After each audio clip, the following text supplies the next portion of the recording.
Bonjour à tous, je vous retrouve aujourd'hui pour une nouvelle vidéo Flosstube.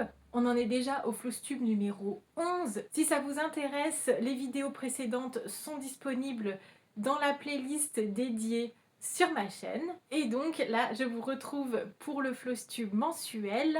Je vais donc vous montrer et vous parler de ce que j'ai brodé au mois de février. Alors, on va commencer par les motifs que j'ai terminés. C'est les deux premiers motifs terminés de cette année. Alors, tout d'abord, alors là j'ai commencé et terminé à la fois celle-ci. Donc j'ai fait finalement cette petite plante carnivore dont je vous avais déjà parlé le mois précédent. Et donc elle était super rapide à faire. Donc il s'agit du modèle Baby Fang Trap de chez Noctiflora Design. C'est un diagramme qui est gratuit sur son site, il est disponible gratuitement. Bien sûr, je vous mettrai le lien en barre d'infos. Et du coup, je l'adore. C'est rare comme ça que je fasse pas des kits tout prêts, mais pour le coup, j'ai vraiment eu un coup de cœur sur ce motif qui ne demandait pas trop de fils différents. Voilà, donc parce que j'ai acheté du coup des fils DMC de mon côté. D'ailleurs, je vous les avais montrés dans ma dernière commande sur le site de la Maison du Canevas.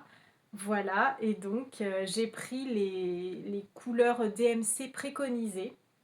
Voilà, donc c'est ça, j'ai fait ce petit motif voilà, qui est assez original, qui sort pas mal du style que je fais habituellement parce que je brode beaucoup plutôt des paysages, des petits animaux mignons, des choses comme ça.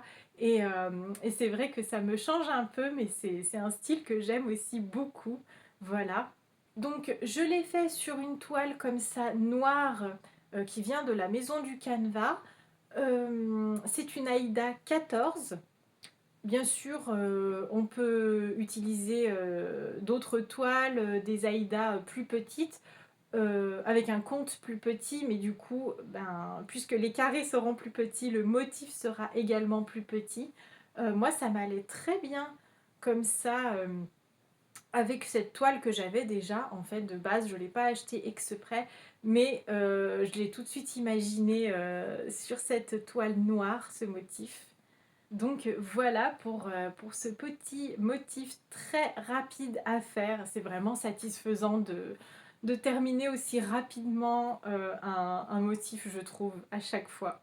Et du coup, ça m'a pris 3 jours, je crois, trois soirées. 3 ou 4 soirées, grand maximum 4. Et au final, mon motif, donc sur Aïda 14, fait exactement 6 cm sur 9,4. Ça c'est noté aussi sur le diagramme, donc c'est bien je trouve pour se rendre compte déjà du morceau de toile dont on va avoir besoin, mais aussi pour se rendre compte de la taille du motif final, voilà, en fonction de la toile qu'on choisit. Donc tout est précisé. Moi, j'ai juste fait une petite modification au niveau des dents, en fait, des dents, parce que elles étaient piquées à des endroits un peu aléatoires, je trouvais. Mais ça, je suis en train de me soigner là-dessus, parce qu'en fait, vous savez, j'aime pas quand on pique au milieu des croix, en fait. Enfin, pas dans le trou justement prévu à cet effet, mais qu'on pique ailleurs. Et je trouve que ça donne parfois des choses un peu approximatives. Mais ça, je suis en train de me soigner de ça parce que je me rends bien compte que c'est lié à mon perfectionnisme et tout ça. D'ailleurs, je vous parlerai de ça juste après dans le prochain kit dont je vais vous parler. Voilà, mais en tout cas, petit motif très rapide, très facile à faire, voilà, et gratuit, donc sur le site de Noctiflora Designs. Hop. C'est vraiment le style de cette créatrice, hein. Elle a beaucoup de choses comme ça, des plantes avec des dents, des plantes avec des yeux, voilà. C'est un univers comme ça, un petit peu décalé, mais que moi j'aime beaucoup. Ensuite, deuxième motif terminé cette année, il s'agit de ma petite chouette, comme ça, que je vous avais montré aussi le mois dernier qui était en cours à ce moment-là. Mais ça y est, je l'ai terminé. C'est tout frais, je l'ai terminé hier soir. Voilà, donc je suis trop contente. J'ai mis un peu plus de temps à la terminer que ce que j'imaginais parce qu'il y a quand même beaucoup de détails, beaucoup de points arrière, des points de nœud, etc. Et je n'avais pas fait attention en fait juste avant de finir tout ça. Donc voilà, ça m'a pris un peu plus de temps que prévu, mais finalement, j'adore. J'adore justement tous ces petits détails très soignés. J'aime beaucoup le rendu. Donc pour rappel, c'est le modèle Feather for Fairy Tales. Je ne sais plus comment c'est traduit sur le site de la Maison du Canevas. Je m'en souviens plus. C'est un kit de chez RTO. Donc sur une toile comme ça, imprimée en fait, je vous les avais dit, c'est la première fois que je faisais une broderie sur une toile imprimée et non teinte entièrement. Voilà. Mais écoutez, je trouve que le rendu est très bien. J'ai plus qu'à l'encadrer dans un tambour rond et franchement, la toile ne s'est pas abîmée vraiment en fonction de, enfin voilà, durant la broderie ou quoi. Donc aucun souci, je trouve que c'est pas gênant du tout. C'est une toile Aïda 16, donc des petites croix un peu plus petites que sur ce modèle-ci. Voilà, je sais pas si ça se verra comme ça à l'écran. Hop. Mais donc ça donne vraiment quelque chose avec beaucoup de détails, c'est très fin. Je sais pas si on verra bien, j'espère que ça fait... j'espère que c'est net de votre côté. Et donc, je vous parlais de me soigner de mon perfectionnisme et de cette allergie aux points qui ne sont pas piqués dans les trous prévus à cet effet. C'est exactement ce que j'ai fait ici quand j'ai brodé ce petit motif et aussi d'ailleurs les points de croix qui sont juste ici. En fait, il y a plein de fois où on pique au milieu des croix justement. Et je me suis dit, allez, arrête de vouloir toujours les décaler pour que ça soit pile dans les trous des croix de la toile Aïda. Et donc, je me suis débloquée et je me suis dit que j'allais faire vraiment comme c'était noté sur le diagramme. Et c'est ce que j'ai fait. J'ai aussi fait ça sur cette partie-ci que je redoutais parce que c'est vraiment tout petit, les lettres sont vraiment petites. D'ailleurs, j'avais limite mal aux yeux à la fin quand j'ai terminé le panneau sur lequel il est noté Mademoiselle Hibou. Voilà, donc vraiment beaucoup de détails, donc c'est joli, mais c'est vrai que ça donne, voilà, ça peut donner un peu mal aux yeux, hein. Bientôt, il faudrait presque que j'utilise une loupe en fait pour ce genre de motif. Mais donc voilà, vous avez du point arrière, des petits points de nœud ici. C'est un bon entraînement, je trouve, parce qu'il y en a pas mal. Voilà.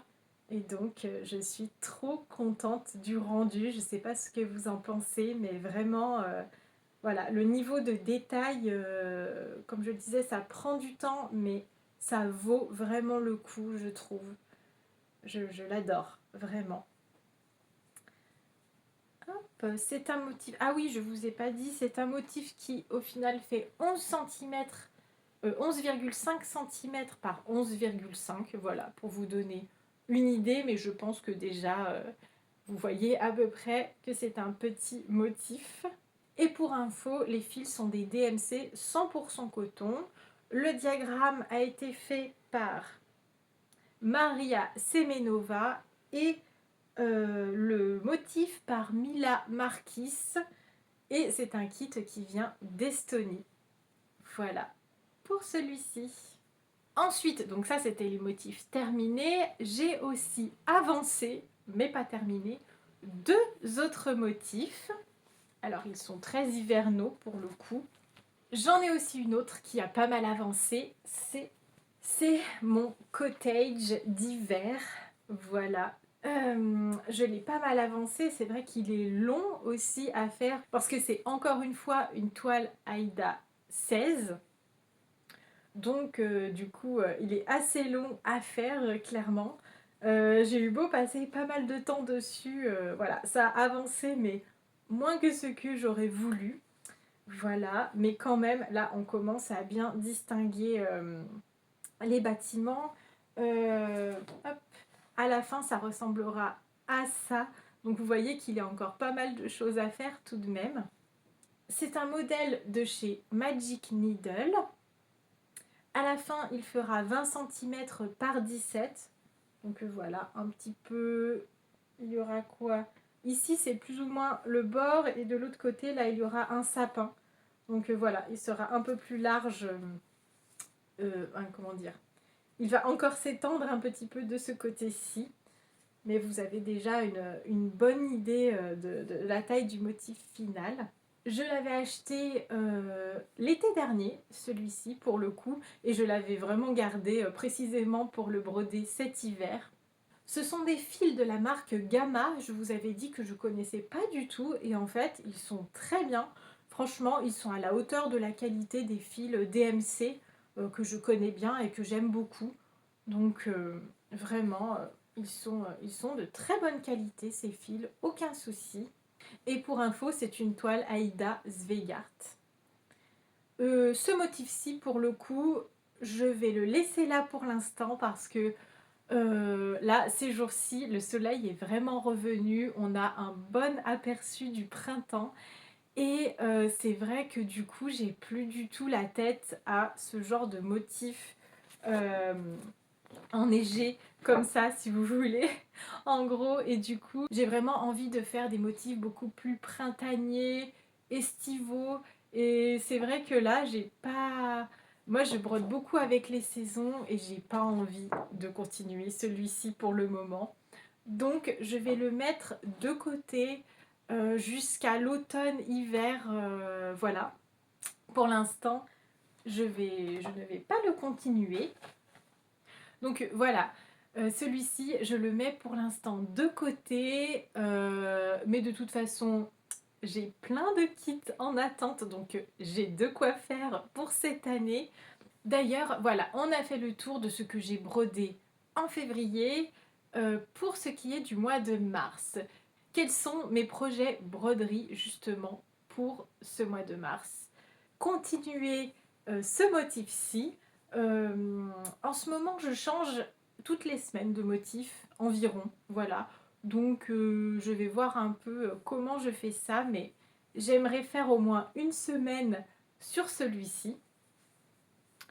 C'est des envies, hein, ça peut toujours être modifié, hein. Le but est quand même de se faire plaisir, hein, donc voilà. Et j'aimerais démarrer 2 toiles. J'aimerais démarrer cette toile-ci, qui pour le coup est de la broderie traditionnelle. Ça fait 1000 ans que je vous en parle sur cette chaîne, que je vous la montre, voilà. Cette fois-ci, j'ai vraiment envie de me lancer et je vais le faire vraiment.